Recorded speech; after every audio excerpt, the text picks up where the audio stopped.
Hi, Bobby. My name is Tram Lee, and I am from LA.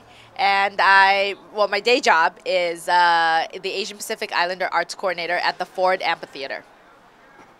Hi, Bobby. My name is Lan Yung. I am an assistant professor at UC Riverside. I teach film studies and women's studies, and I live in LA, but my hometown will always be San Ho. And you're probably interested in what we're doing here in Orange County since we're so far away.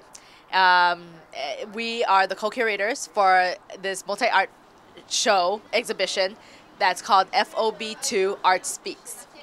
And it was this past weekend, and unfortunately we had to close 3 days early, although it was a victory that we were even open for 6 days because of the controversial nature of some of the art pieces in there. However, the whole exhibition in and of itself is so freaking amazing. There are like over 50 art pieces, tons of artists, and all kinds of art, from murals to paintings to sculptures to graffiti art, turntablism. If you want to add anything else? Performances, gay musicals, and no, it was just it's an amazing array of artwork that really crosses the boundaries of age, genre, sexual orientations, and political beliefs. And that is exactly what we were trying to achieve, which is to showcase a diverse community. And that is what we are. We really wanted to have also dialogue between community members and the community of artists that are so, again, diverse, but who are who feel as though they have to express themselves through art and through political expression as well. So we felt that it was really important to bring these kinds of communities in conversation with one another. VAALA was started in 1991, and it's a community of artists for artists. So we just do.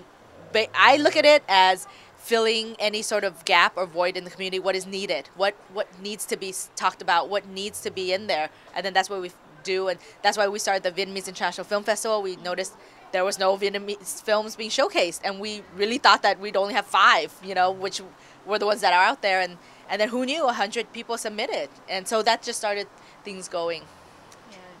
I just want to say, too, that VAALA is one of the most preeminent and established Vietnamese American Arts and Letters associations, or Vietnamese American associations that deal so importantly and integrally with literature and art and culture.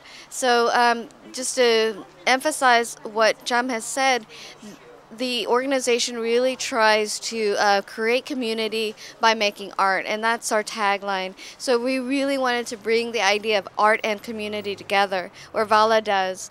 And so from that, F.O.B. 2 wanted to share in that spirit of bringing community and art together in order to talk about where we are as a community today and where we are as a community in the future or tomorrow, given the kinds of political divisions that have separated us throughout so long, but especially within the past year. The theme for the show is art plus politics plus community, and the plus is important because we wanted to show how art, politics, and community are intersecting and converge for artists and for the community members within the Vietnamese American community here and abroad. But because our community is kind of politicized, that the political was was touchy. We had to be very sensitive about that. Yeah. But we decided that no matter what, art needed to speak up.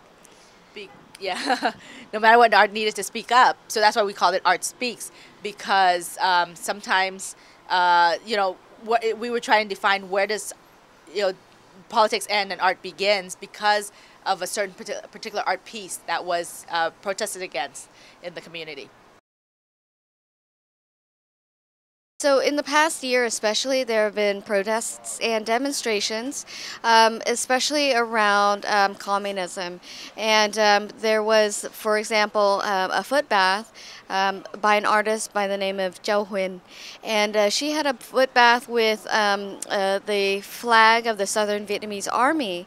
So from that, that created controversy when it first opened in San Jose, and then it was the art itself was reprinted in a photo in the Người Việt newspaper down here in Southern California, and that sparked to this day protests from a really vocal faction of the community, again, who argue that this is a desecration of the Southern Vietnamese flag, and so how can you do that to your elders? And the kinds of this kind of emotions were, at the same time that Jum and I realized were very passionate and very strong, we still wanted to have a forum, a space, a safe forum for artists to speak about forms of censorship, forms of self-censorship, and have the community members speak out their pain and trauma if they wanted to.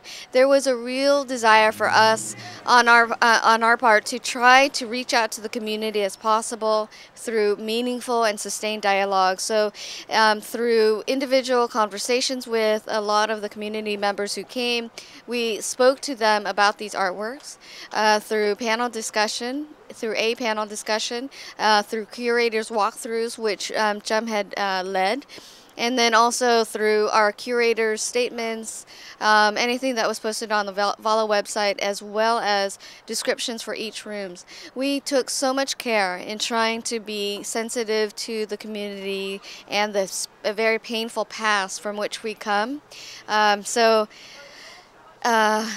Especially in terms of honoring the stories of the refugees, we wanted to showcase the works of first-generation artists and the kinds of journeys that they went through. So you actually see that in addition to more provocative art or political art, as well as dissident art from Vietnam, we had a slideshow of artists whose works have been banned or censored in Vietnam. And at the same time, there were audio files of dissident writers, but then also people, for example, Issa Lay, the executive director of VAALA, and board member Phi Long Mai, recited the poetry, recited the quotations that spoke out against repression in Vietnam and repression against censorship. So it's really important that we, again, try to bring as many voices as possible within the space of the exhibit.